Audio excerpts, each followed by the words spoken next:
What is up, everybody? My name is Wes. This is Top Shelfers, and today we're going to have a quick one to wrap up the week. And these are movies directed by Kathryn Bigelow. Now, that might not be a name that stands out to you because I'll be honest with you, it didn't stand out to me. But as I am watching all these movies and digging into actors and directors and stuff, I realize that, that she has like 10 phenomenal movies that she's directed, and not just like random movies. We're talking Point Break, we're talking Hurt Locker, we're talking Zero Dark 30, like absolute just masterclass of movies. um I guess maybe she's just not a household name, but damn, should be.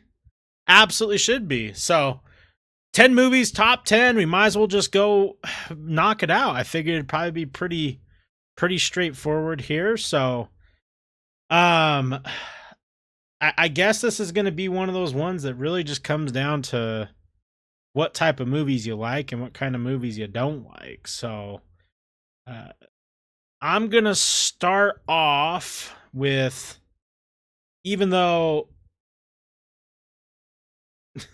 these guys sure look pretty cool in the movie, I'm going to put, Loveless or The Loveless at 10. Um, I'm going to put Near Dark at 9. I'm going to put The Weight of Water at 8. And she hits like some of my favorite genres. Crime, war. Crime and war, and sci-fi. Strange Days is a crazy sci-fi movie. I'm going to put Blue Still at 7. I'm going to put K-19, The Widowmaker, at 6. It's like a submarine thriller movie. Pretty good, pretty good.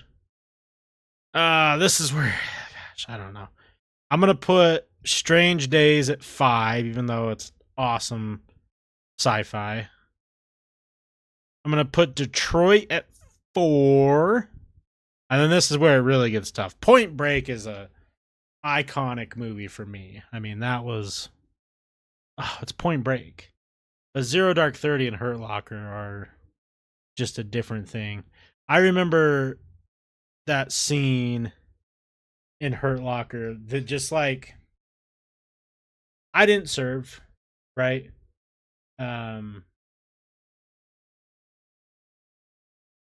But like I've always been fascinated with military, war, different things along those lines. I was highly thinking of joining the military post high school, but just for, sorry, my cat's being weird. Just for a couple specific reasons, family and whatnot, I chose not to go down that path. But I've still always been, I've always kept up on the movies and reading books, listening to podcasts, different things like that. I can't explain why, right?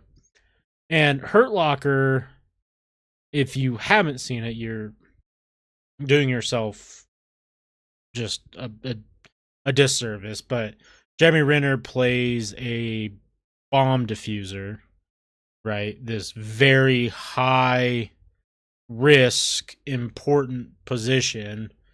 And I mean, I'm not going to spoil anything, but he comes back from tour, and there's just a scene that, like, it was like one of those scenes where if you're not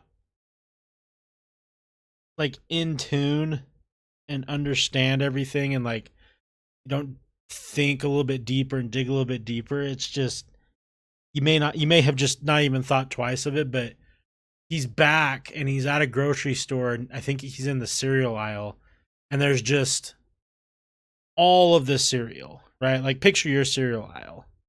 And it just like, it just makes you think, it's like he was out there risking his life to save others, to do all this type of stuff. And then like at least what I took away from it, it's like he came back and now he has all these decisions he needs to make, and they're stupid, and they're dumb decisions. They're and there's so many of them you have to make, right? Like, and there's so much going on, but nothing that's like actually important.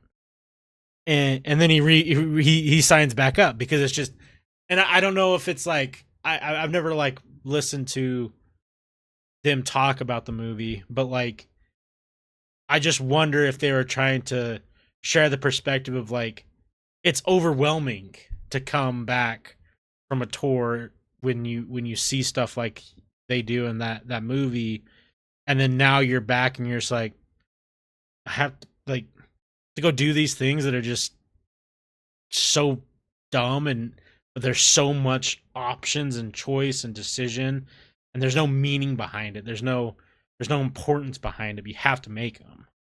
I don't know. I thought it was fascinating. I thought it was fascinating.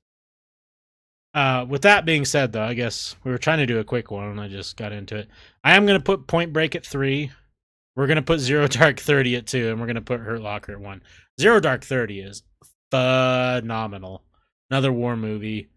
But Hurt Locker is just on a different level, man. It really is. Okay, let's take a look and see if we can find a Rotten Tomatoes ranking. Movies ranked. Okay, movies and TV show. Okay, well, this isn't really what we're looking for.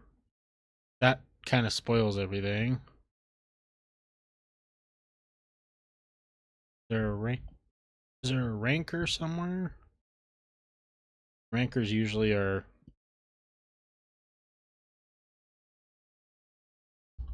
our second stop if there's... Okay. Let's scroll down here. Okay, well, they also have Loveless at 10. Way of Water at 9. I had it at 8. K-19 Widowmaker at 8. I had that at 6. Blue Steel at 7. I had that at 7. Nice. Detroit at 6. I had Detroit at 4. Hurt Locker at 5? No, there's no way. Zero Dark 30 at 4. I had that at 2. Near Dark at 3. I just... Oh, my vote made it drop a position. That's funny. Strange Days at 2. Strange Days does have a huge cult following, so I guess I'm not surprised by that. Point Break at 1. There's not really that many. Let's just look at this too. I think I'm probably spot on here. Hurt Locker at 1. Zero Dark 30 at 2. Detroit at 3. Okay.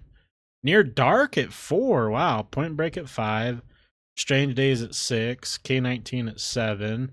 Loveless at 8. Blue Steel at 9. And then The Weight of Water at 10. Huh. Well, let me know what you guys think. If you're just barely now realizing that Kathryn Bigelow is a powerhouse director, let me know. And let me know if you agree with my ranking of her movies. Anyways, thank you so much. I hope you have a wonderful rest of your day. I'll catch you on the next one. Peace.